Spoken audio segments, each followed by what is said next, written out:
ناظرین، اللہ تعالیٰ نے اپنے فضل و کرم، لطف و احسان سے اسلام اور قرآن و حدیث سے وابستگی کے ساتھ ساتھ خدمت قرآن و حدیث کے لیے قبول فرمایا۔ اس شرف عظیم پر ہم سب بارگاہ الہی میں شکر گزار ہیں۔ نیز جیسا کہ آپ کے علم میں ہے کہ آج کا یہ دور مسابقاتی دور ہے، اس دور تسابق میں اگر ہم طلبہ کی صلاحیت و قابلیت نکھارنا چاہتے ہیں تو اس کا مجرب طریقہ جا بجا اور موقع بموقع مسابقات کا انعقاد کر کے طلبہ کو کامیابی سے ہمکنار کرنے کی سعی بلیغ کرنا ہے۔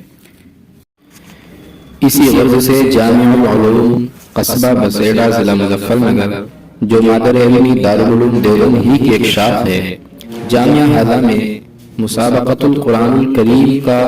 یہ دوسرا عظیم الشان پروگرام منعقد ہوا ہے،